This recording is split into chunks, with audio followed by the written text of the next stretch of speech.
Make a deal, stick to the deal.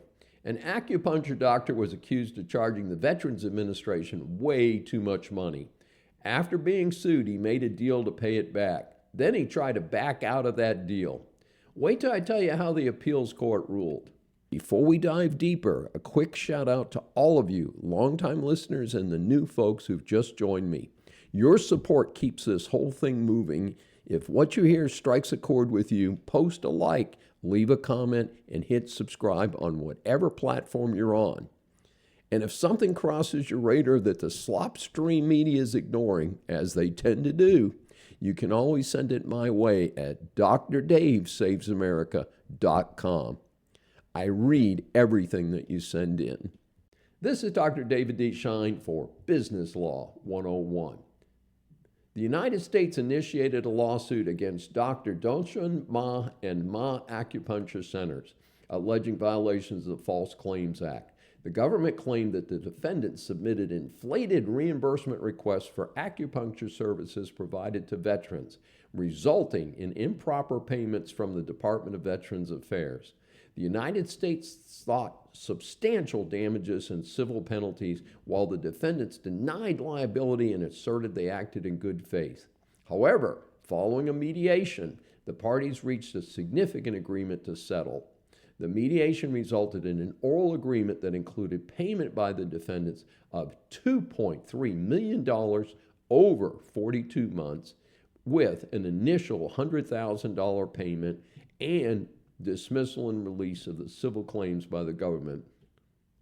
Reasonable efforts by Dr. Ma to sell certain property and the government's right to place liens if these obligations were not met was also part of the deal. The United States filed a notice of settlement with the court. The government then submitted a written agreement containing additional standard terms. The defendants contested the validity of the settlement. They argued that the written agreement included material terms not discussed at mediation, and that Dr. Ma had not authorized settlement above $1 million. Remember, he's being held for $2.3 million. The trial court, in turn, held an evidentiary hearing. The judge concluded that the parties had orally agreed to all material terms at mediation. Further, that the additional terms in the written agreement were not material. That court amended its judgment to enforce only the material terms agreed to orally. On appeal, the Fifth Circuit Court of Appeals held that the trial court did not abuse its discretion in enforcing the oral settlement agreement. It found that all material terms were agreed to at mediation and that the additional terms in the written agreement were not material. So, the doctor will have to make those payments.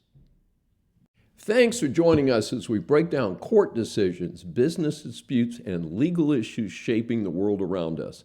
If you've enjoyed today's episode, be sure to like, comment, subscribe, and share this with someone who wants to understand the law without all that legal mumbo-jumbo.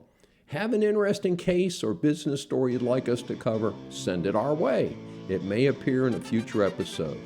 And if you've missed any of our previous segments or want to hear one again, check us out at our website, DrDaveSavesAmerica.com. Now let's all go out and consciously get along with our neighbors. Let's reduce the violence and discord in our wonderful country. This is Dr. David D. Shine for Business Law 101. See you next time.